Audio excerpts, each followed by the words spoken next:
वाले में अलग अलग टाइप के इनकम टैक्स स्लैब लाए गए। आप लोग अभी तत्काल देखिएगा, हालांकि निर्मला सीतारमण के अंडर में आता है, कब किस चीज़ को बदल देंगे लोग पता ही नहीं चलता है यहाँ पे, क्योंकि ये चीज़ें बजट का हिस्सा होता है। जो इस साल वाला है जो स्लैब वाला, वो 12 लाख रुपए तक में क्या है छूट दिया गया है। 12 लाख रुपए तक में क्या है नील है। ये तो हर साल क्या होता है चेंज हो जाता है, कोई ठीक नहीं। जो हम आपको अभी बता रहे हैं, आप एग्जाम देने जाइएगा उस समय एक बार नेट पे चेक करके जाएंगे, क्योंकि उस समय स्लैब यही नहीं रहेगा। हो सकता है पहले 5 लाख तक पे टैक्स नहीं लगता था। पहले कितने पे नहीं लगता था?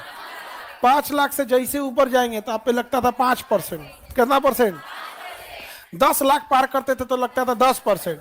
यहाँ इन्होंने कहा कि एक काम करो, 12 लाख रुपए वाला कुछ मत दो, और जैसे 12 लाख से हेलोगे एक बार पकड़ लेंगे कितना परसेंट? 15%। एक के बार 15%, एक ही बार कितना लेगा? 15% ले लेगा। स्लैब अभी के टाइम पे कितना है भैया? 12 लाख पे नील। 0 से 12 लाख कितना परसेंट? नील बोलते हैं उसको। क्या बोलते हैं? नील। 12 से 16 लाख 15%।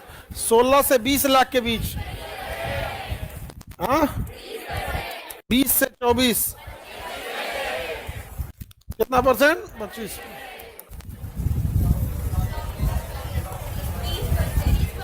इसके ऊपर कितना है? 30%। 30%। ये क्या है? इनकम टैक्स का स्लैब है। अब एक बात बताओ, कोई आदमी जिसकी सैलरी 12 लाख है उसको टैक्स देना है? और अगर जो तो 12 लाख घरे ले जाएगा। 12 लाख कहाँ ले जाएगा? घरे। और अगर जो उसकी सैलरी 12 लाख 10,000 हुआ 12 लाख 10,000 हुआ, अरे बाबू ऐसा घेराएगा वो, कितना परसेंट देना पड़ेगा? 15। तू कह गया भाई हमारा प्रमोशन नहीं चाहिए, तुम 10,000 अपने घरे रखो, ये हमारा 12 लाख दो, ये 10,000 क्या करो? अरे भैया वो 10,000 के चक्कर में कितना परसेंट गिराएगा ये?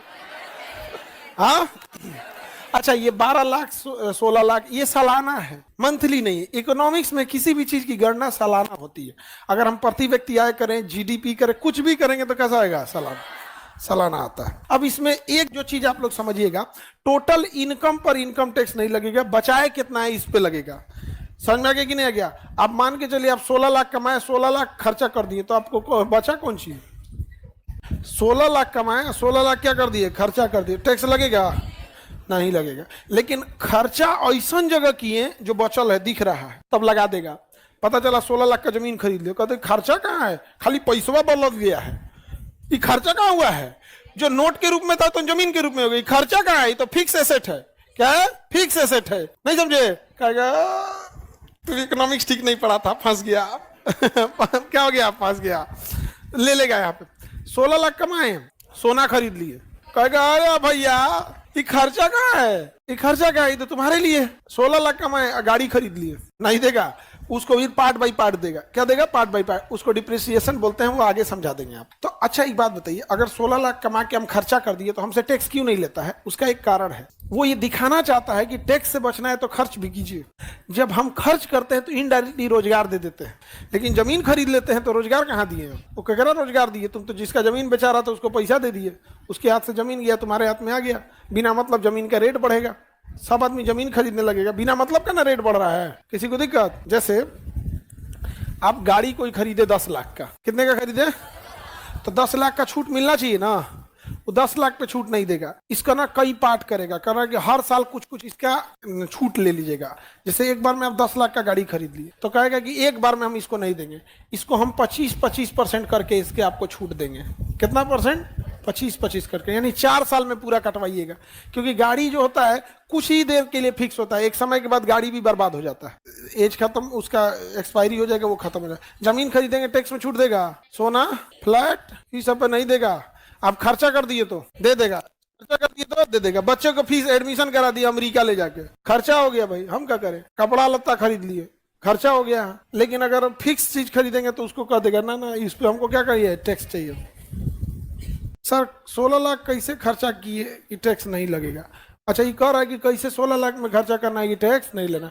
तो 16 लाख का 16 लाख थोड़े उड़ाना है आपको। 16 लाख में केवल कितना उड़ाना है? 4 लाख। कि 12 लाख में तो वैसे ही नहीं है। 16 लाख का 16 लाख पे टैक्स है, 12 लाख तक पे तो टैक्स नहीं है। 12 लाख तक पे टैक्स है, बचा कितना है, 4 लाख। अब उसी के लिए आदमी क्या रखता है, सीए। और ऐसा नहीं है कि जितनी आपकी सैलरी आती है वो सब बचिए जाता है, सब प्रॉफिट हो जाता है। कुछ तो आपका भी रेवेन्यू एक्सपेंडिचर होता है, हमेशा खर्च होते ही रहता है, दवाइयों में लग जाएगा, इसमें लग जाएगा, तो सब में क्या हो जाता है, खर्च हो जाता है। तो टैक्स स्लैब कोई जरूरी है बाबू, ये हमेशा फिक्स रहेगा। ये अगले बजट में कोई ठीक नहीं है कि फरवरी में अगले बैच में ये कोई और स्लैब पढ़ा रहे, इससे पहले 5% वाला पढ़ाए थे कि देखो बच्चों 5 लाख तक पे कोई टैक्स नहीं है। जैसे 5 लाख से तुम आगे बढ़ोगे 5%, निर्मला मैडम आई कहीं कहीं कौन सी खुदरा खुदरी ले रहे हो, 15% से स्टार्ट करो। कितना से स्टार्ट करो, 15। हालांकि निर्मला सीतारमन का ये वाला स्टेप मिडिल क्लास के लिए बहुत अच्छा था, मिडिल क्लास के लिए बहुत अच्छा था। 12 लाख रुपए का मतलब भारत की 70% आबादी इसी में आ जाती है। 12 लाख का मतलब हर मंथ 1 लाख, 12 लाख सालाना का मतलब हर मंथ 1 लाख, लगभग